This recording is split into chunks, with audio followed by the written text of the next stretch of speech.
सर्व विद्यार्थी मित्रांचं आपल्या इलेक्ट्रिकल टेक्नॉलॉजी 92 या यूट्यूब चॅनलमध्ये स्वागत आहे।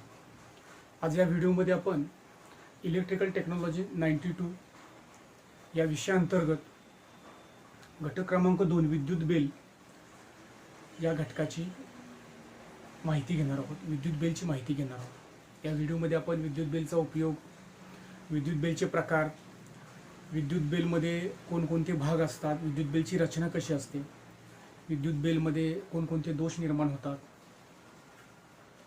या दोषाची कारणं, त्यावरचे उपाय आणि सरतेशेवटी विद्युत बेलची फिटिंग कसे करतात हे आपण या व्हिडिओमध्ये पाहणार आहोत। विद्युत बेलला सुरुवात करण्यापूर्वी सॉलिनॉइड कॉईल या कॉईलबद्दल थोडीशी आपण माहिती घेणार आहोत, कारण अशा सॉलिनॉइड कॉईल्स 1 किंवा 2 विद्युत बेलमध्ये वापरलेले असतात। एका गोलाकार छोट्या बॉबिनवर सुपर इनॅमल्ड कॉपर वायरचे वेढे दिलेले असतात। सुपर इनॅमल्ड कॉपर वायर, इनॅमल्ड म्हणजे लेप देणे। सुपर इनॅमल्ड कॉपर वायरवर एका अवाहक पदार्थाचा लेप दिलेला असतो किंवा थर चढवलेला असतो। अशा कॉपर वायरला सुपर इनॅमल्ड कॉपर वायर असे म्हणतात। मला समजून घ्या, सुपर इनॅमल्ड कॉपर वायर कशाला म्हणतात? ज्या कॉपर वायरवर अवाहक पदार्थाचा थर दिलेला असतो किंवा लेप दिलेला असतो, लेप लावलेला असतो, अशा कॉपर वायरला सुपर इनॅमल्ड कॉपर वायर असे म्हणतात। तर अशा सुपर इनॅमल्ड कॉपर वायरचे वेढे एका बॉबिनवर दिलेले असतात। आता हे समजून घेताना आपल्याला सर्वांना माहीत असणार एक उदाहरण घेऊया। पण सर्वांनी शिलाई मशीनवरची दोऱ्याची गुंडी बघितलेली असते। त्या गुंडीमध्ये जसं कागदी बॉबिनवर दोऱ्याचे वेढे असतात, तशाच पद्धतीनं सुपर इनॅमल्ड कॉपरचे वेढे एका PVC किंवा बॅकेलाइट या पदार्थापासून बनलेल्या बॉबिनवर असतात। तर अशा प्रकारची सॉलिनॉइड कॉईल आहे। आता एक सॉलिनॉइड कॉईलला या सुपर इनॅमल्ड कॉपर वायरच्या दोन्ही टोकांना जर आपण सप्लाय दिलं तर या कॉईलचे रूपांतर चुंबकामध्ये होते। जे चुंबकीय शक्ती या कॉईलमध्ये निर्माण होते। त्यामुळे ह्या सॉलिनॉइड कॉईलला इलेक्ट्रोमॅग्नेट असं सुद्धा म्हटलं जातं। इलेक्ट्रोमॅग्नेट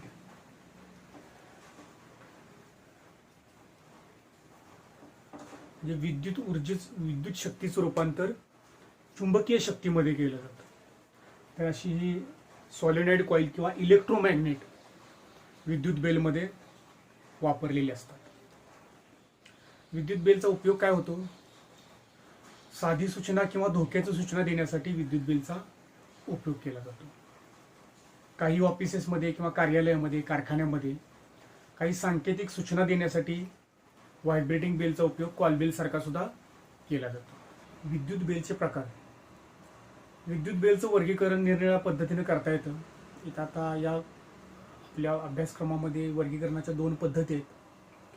पहिली पद्धत आहे बेलच्या आवाजावरून किंवा बेलच्या वाजण्यावरून बेलचे पडणारे प्रकार, आणि दुसऱ्या पद्धतीचं वर्गीकरण आहे सॉलिनॉइड कॉईलवरून बेलचे पडणारे प्रकार। अशा 2 पद्धतीनं विद्युत बेलचं वर्गीकरण करता येतं। तर पहिली पद्धत बघूया, लक्षात ठेवण्याचा सगळ्यांनी प्रयत्न करायचा आहे। पहिली पद्धत, बेलच्या वाजण्यावरून विद्युत बेलचे 5 प्रकार पडतात। ते कोणकोणते आहेत हे आपण बघूया।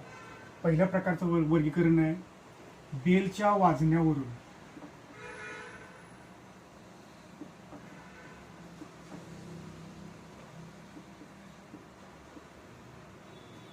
पडणारे प्रकार। पहिला प्रकार आहे single stroke bell.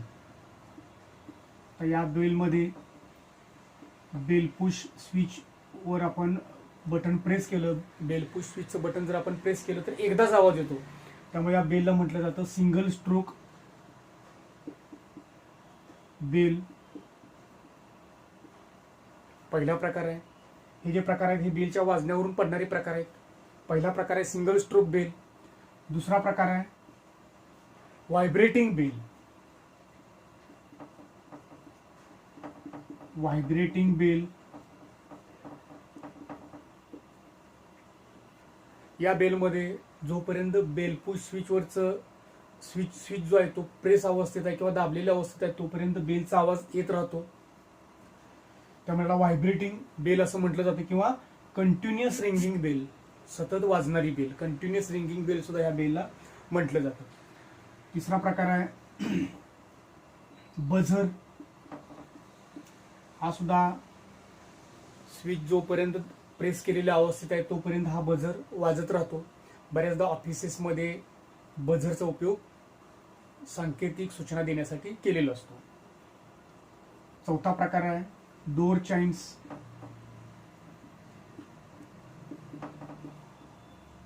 Door Chimes किंवा याला डिंगडॉंग बेल असं म्हटलं जातं.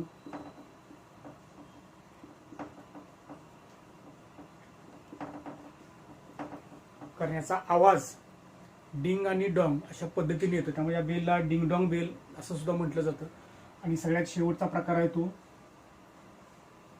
Bell indicator.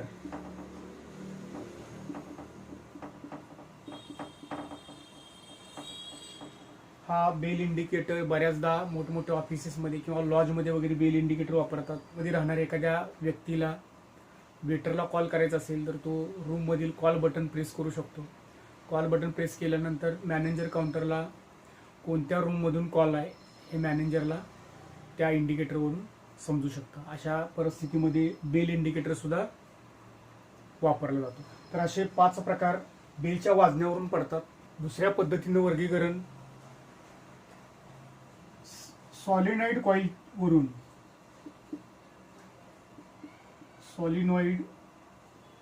कॉइलवरून पडणारे प्रकार. तर सॉलिनॉइड कॉइलवरून बेलचे 2 प्रकार पडतात, सिंगल सॉलिनॉइड बेल आणि डबल सॉलिनॉइड बेल.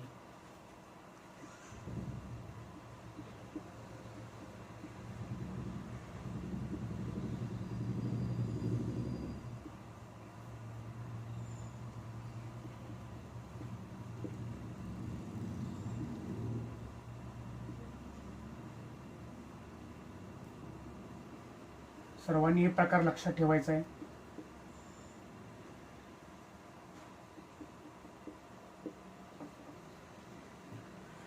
तर बेलचे वर्गीकरण अशा 2 पद्धतीने करता येतं.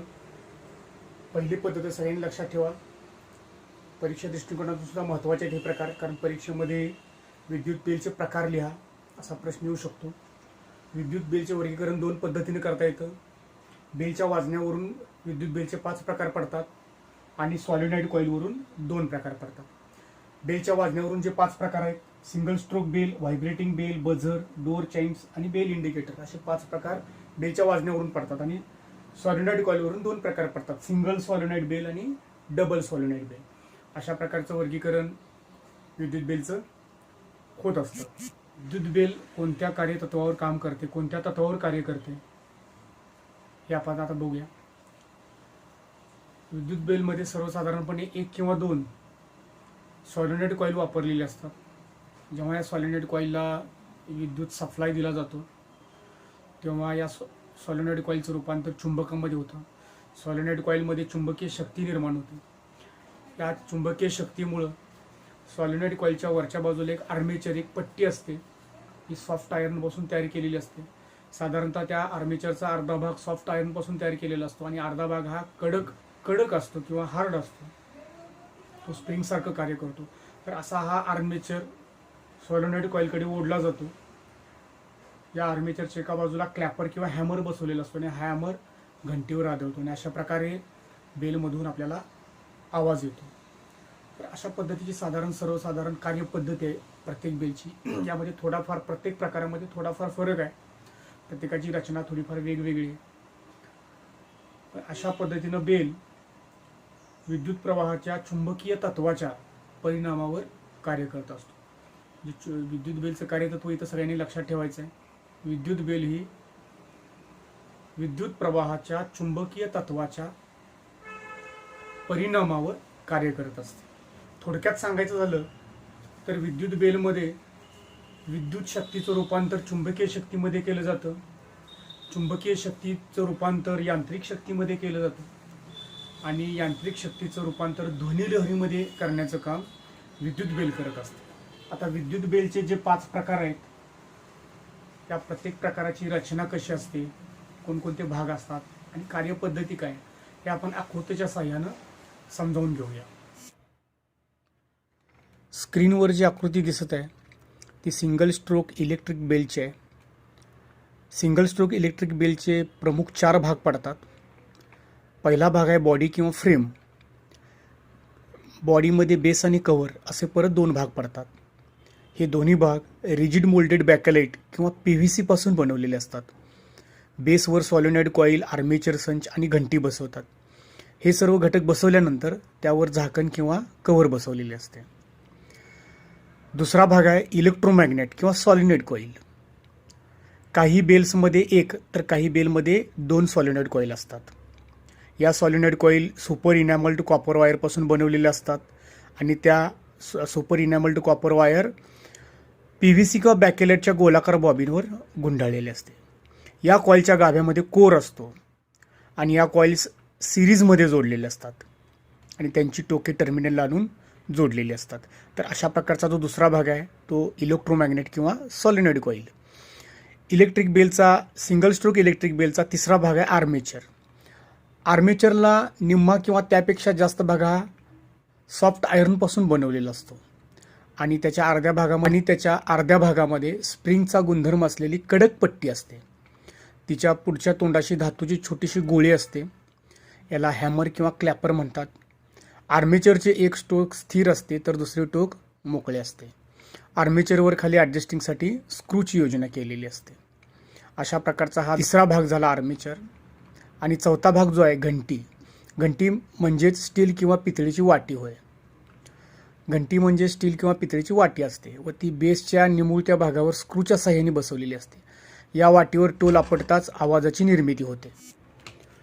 सिंगल स्ट्रोक बेल कार्य कशी करते किंवा सिंगल स्ट्रोक बेलची कार्यपद्धती कशी असते हे आता आपण बघूया. विद्युत बेल सप्लायला जोडला आणि विद्युत बेलचे पुश बटन दाबले तर विद्युत प्रवाहाचा मार्ग पूर्ण होतो आणि इलेक्ट्रोमॅग्नेटमध्ये चुंबकीय शक्ती निर्माण होते आणि या चुंबकीय शक्तीमुळे आर्मेचर मॅग्नेटकडे आकर्षिला जातो व टोल घंटीवर आपटून आवाज निघतो. यामध्ये प्रवाह खंडित होत नाही. जोपर्यंत पुश बटन दाबलेल्या स्थितीत आहे तोपर्यंत आर्मेचर त्याच स्थितीत राहतो. बेल पुश बटनवरील दाब काढताच प्रवाह खंडित होतो व मॅग्नेटमधील चुंबकत्व नष्ट होते आणि आर्मेचर आपल्या मूळ जागी येतो. अशा प्रकारे बेलपुश बटन एकदा दाबला असता एकच टोल पडतो व बेलपुश बटनवरील दाब काढून पुन्हा दाब दिल्यास दुसरा टोल पडतो. याप्रमाणे प्रत्येक वेळी एकदाच टोल वाजतो, म्हणून या बेलला सिंगल स्ट्रोक बेल असे म्हणतात. इलेक्ट्रिक बेलचा दुसरा प्रकार व्हायब्रेटिंग किंवा कंटिन्युअस रिंगिंग बेल. या बेलमध्ये 2 इलेक्ट्रोमॅग्नेट्स असतात. ॲडजस्टिंग स्क्रू, आर्मेचर, हॅमर, घंटी व फ्रेम या भागांचा यामध्ये समावेश होतो. ही बेल इलेक्ट्रोमॅग्नेटिक इंडक्शनच्या तत्वावर कार्य करत असते. बेल पुश बटन दाबताच विजेचा प्रवाह बेलच्या एका टोकापासून इलेक्ट्रोमॅग्नेटिक कॉईल, आर्मेचर, कॉन्टॅक्ट स्क्रूमार्फत न्यूट्रलला मिळतो आणि सर्किट पूर्ण होते. यामुळे सॉलिनॉइड कॉईलमध्ये चुंबकीय शक्ती निर्माण होते आणि या चुंबकीय शक्तीमुळे आर्मेचर सॉलिनॉइड कॉईलकडे आकर्षिला जातो व टोल घंटीवर आदळतो. त्या क्षणी आर्मेचर व कॉन्टॅक्ट स्क्रू यामध्ये अंतर पडते आणि विद्युत प्रवाहाचा मार्ग खंडित होतो. विद्युत प्रवाहाचा मार्ग खंडित झाल्यामुळे चुंबकीय शक्ती नष्ट होते आणि स्प्रिंग टेन्शन असलेली पट्टी आपल्या मूळ स्थितीमध्ये जाते व स्प्रिंग टेन्शन असलेली पट्टी व कॉन्टॅक्ट स्क्रू एकमेकात चिटकतात आणि पुन्हा सर्किट पूर्ण होऊन वर वर्णन केल्याप्रमाणे किंवा वर सांगितल्याप्रमाणे क्रिया वारंवार घडत असते आणि वारंवार आवाजाची निर्मिती होत असते. आवाजाची निर्मिती बेलपुशवर दाब असेपर्यंत होत राहते. बेलपुश बटनावरील दाब काढताच बेलचे कार्य संपते. विद्युत बेलचा तिसरा प्रकार आहे बझर. काही वेळा काही परिस्थितीमध्ये बेलच्या ऐवजी बझरचाही वापर करतात. या बझरमध्ये टोल आणि घंटी यांचा समावेश नसल्यामुळं आवाज टर असा कमी येतो आणि या बझरची रचना कशी असते या आकृतीमध्ये दाखवलेली आहे. यामध्ये इलेक्ट्रोमॅग्नेट असतो आणि आर्मेचर यांचा समावेश केलेला असतो. जेव्हा आपण बझरची बेल पुश स्विच दाबतो तेव्हा प्रवाहाचा मार्ग इलेक्ट्रोमॅग्नेट किंवा सॉलिनॉइड कॉईलमार्फत पूर्ण होतो.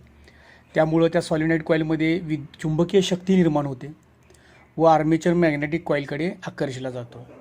AC सप्लायच्या गुणधर्मामुळे पट्टीमध्ये थरथराट निर्माण होतो आणि आवाजाची निर्मिती होते. विद्युत बेलचा पुढचा प्रकार आहे डोर चाइम्स. या बेलमधून डिंग डॉंग असा आवाज येत असल्यामुळं या बेलला डिंग डॉंग बेल असं सुद्धा म्हटलं जातं. या बेलची रचना आकृतीत दाखवल्याप्रमाणे असते. या बेलमध्ये धातूच्या 2 पट्ट्या व एक इलेक्ट्रोमॅग्नेटिक कॉईल असते. पातळ सुपर इनॅमल्ड वायर PVCच्या बॉबिनवर गुंडाळून सॉलिनॉइड कॉईल तयार केलेली असते. इलेक्ट्रोमॅग्नेटिक कॉईलच्या मध्यभागी धातूचा रॉड असतो, त्याला हॅमर असे म्हणतात. त्याला एका बाजूने स्प्रिंग जोडलेली असते. आकृतीत दाखवल्याप्रमाणे PVC बेसवर रबर ग्रोमेटच्या सहाय्याने धातूच्या 2 ॲल्युमिनियमच्या पट्ट्या एकमेकासमोर अडकवून ठेवलेल्या असतात. या दोन्ही पट्ट्यांच्या मध्यभागी इलेक्ट्रोमॅग्नेट ठेवलेले असते. आता या डोर चाइमची कार्यपद्धती कशी असते बघूया. जेव्हा आपण बेल पुश बटन दाबतो तेव्हा कॉईलमधून विद्युत प्रवाह वाहू लागतो आणि सॉलिनॉइड कॉईलमध्ये चुंबकीय शक्ती निर्माण होते. या चुंबकीय शक्तीमुळे हॅमर एका दिशेने ओढला जातो व तो समोरच्या पट्टीवर जाऊन आपटतो आणि डिंग असा आवाज येतो.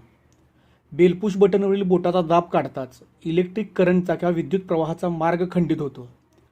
त्यामुळे सॉलिनॉइड कॉईलमधील चुंबकीय शक्ती नष्ट होते आणि हॅमर स्प्रिंगच्या दाबामुळे आपल्या मूळ जागी जोरात येऊन तो विरुद्ध बाजूच्या पट्टीवर आदळतो व डॉंग असा आवाज येतो. अशा प्रकारे डोर चाइम्समधून डिंग डॉंग आवाजाची निर्मिती होते. Single stroke bell, vibrating bell, buzzer, door chimes या सर्व प्रकारच्या बेलमध्ये कोणते संभाव्य दोष निर्माण होऊ शकतात, त्याची कारणं काय असू शकतात आणि त्यावर काय आपल्याला उपाय करावे लागतील याबद्दल आपण आता माहिती घेऊया. विद्युत बेलमध्ये सर्वसाधारणपणे 2 दोष निर्माण होतात. पहिला दोष, विद्युत बेल कार्य करत नाही. विद्युत बेल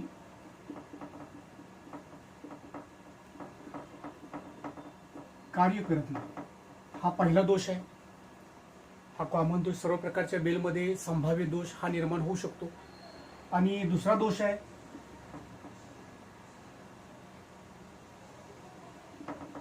बेल सुरू करताच फ्यूज जातो. बेल सुरू करताच किंवा बेल दाबताच फ्यूज जातो, हा दुसरा दोष आहे. हे 2 दोष सर्वसाधारणपणे बेलमध्ये निर्माण होऊ शकतात.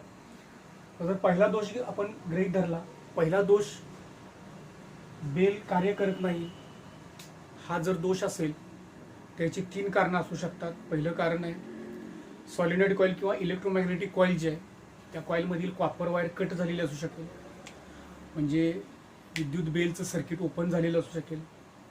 हा दोष असेल तर आपण सिरीज टेस्ट लॅम्पच्या सहाय्यानं सॉलिनॉइड कॉईलची किंवा इलेक्ट्रोमॅग्नेटिक कॉईलची कंटिन्युटी चेक करू शकतो. जर सर्किट ओपन झालं असेल, कॉईल ओपन असेल तर आपल्याला त्याच क्षमतेची आणि त्याच आकाराची कॉईल बसवावी लागेल. पण त्याच क्षमतेची आणि त्याच आकाराची कॉईल मार्केटमध्ये सहजासहजी मिळत नाही, त्यामुळं विद्युत बेल बदलणं सोयीचं आणि फायद्याचं ठरतं. दुसरं कारण असू शकतं, टर्मिनलमधील वायर्स निघालेल्या असू शकतात. बेलमधील ज्या 2 वायर बाहेर आलेले असतात, ज्याला आपण सप्लाय दिलेला असतो, त्या टर्मिनलमधील एखादी वायर निघालेली असू शकेल. जर हे कारण असेल तर आपल्याला ती वायर प्रॉपर त्याचं कनेक्शन केलं पाहिजे किंवा ती वायर जोडून घेतली पाहिजे. हा त्याच्यावरचा उपाय आहे. तिसरं कारण आहे कॉन्टॅक्ट स्क्रू लूज झालेला असू शकेल. कॉन्टॅक्ट स्क्रू लूज झाल्यामुळं आर्मेचर आणि कॉन्टॅक्टमध्ये गॅप येतो किंवा अंतर पडतं. तर हे फक्त व्हायब्रेटिंग स्क्रूच्या बाबतीत होऊ शकतं, कारण कॉन्टॅक्ट स्क्रू हा व्हायब्रेटिंग बेलमध्ये असतो. व्हायब्रेटिंग बेल असेल तर आपल्याला कॉन्टॅक्ट स्क्रू लूज तर झालेला नाही ना चेक करायला पाहिजे. जर तो लूज झालेला असेल त्यावर काय करता येईल, स्क्रू ड्रायव्हरच्या सहाय्यानं स्क्रू पिळून प्रॉपर सेटिंग केलं पाहिजे. स्क्रूचा आतलं जे टोक आहे ते आर्मेचरला चिटकवून ठेवलं पाहिजे. तर अशा पद्धतीनं आपण तिसऱ्या कारणावरचा उपाय आपण आता बघितला. आणि दुसरा दोष आहे, बेल सुरू करताच फ्यूज जातो. हा दोष असेल तर याची दोन कारणं असू शकतात. एक तर टर्मिनलमधील वायर्स शॉर्ट असतील किंवा सॉलिनॉइड कॉईल शॉर्ट असेल. जर टर्मिनलमधील वायर शॉर्ट असतील तर त्या वायर आपल्याला वेगळ्या कराव्या लागतील आणि त्यांचं प्रॉपर इन्सुलेशन करावं लागेल. दुसरं कारण आहे, सॉलिनॉइड कॉईल शॉर्ट असू शकेल.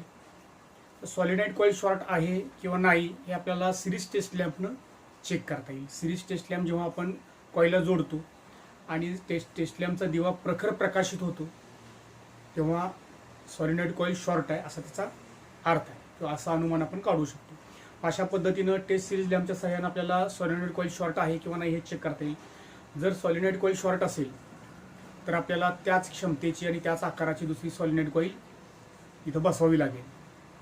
त्याच क्षमतेची आणि त्याच आकाराची सॉलिनॉइड कॉईल सहजासहजी उपलब्ध होत नाही. त्यामुळे अशा परिस्थितीमध्ये बेल बदलणं किंवा नवीन बेल बसवणं जास्त सोयीचं आणि फायद्याचं. इलेक्ट्रिक बेलचे इन्स्टॉलेशन कसे करतात हे आता आपण बघूया. इलेक्ट्रिक बेल सुरुवातीला सिरीज टेस्ट लॅम्पने चेक करून घ्यावे लागेल किंवा तपासून घ्यावे लागेल. त्यानंतर बेलचे कव्हर उघडून योग्य त्या मापाच्या बोर्डवर बेल स्क्रूच्या साह्यानं घट्ट बसवावी लागेल. आता हा जो बोर्ड आहे हा भिंतीवर बसवायचा आहे, त्यामुळं ड्रिल मशीनच्या साह्यानं बोर्डवर आणि भिंतीवर स्क्रू फिटिंगसाठी छिद्री पाडून घ्यावी लागतील. छिद्रामध्ये रावल प्लग टाकून योग्य त्या मापाच्या स्क्रूच्या साह्यानं बोर्ड भिंतीवर फिट करावा लागेल. हा बोर्ड भिंतीवर फिट केल्यानंतर बेलच्या ज्या वायर्स किंवा टर्मिनल्स आहेत बेलसाठी काढलेल्या पॉईंटला जोडावे लागतील व जॉईंटवर पुरेसा इन्सुलेशन टेप गुंडाळावा लागेल किंवा टर्मिनल कनेक्टर वापरावे लागतील. आणि हे सर्व झाल्यानंतर बेल पुश स्विच ऑन करून बेलचा आवाज तपासावा लागेल. अशा पद्धतीनं आपण इलेक्ट्रिक बेलचे इन्स्टॉलेशन करू शकतो.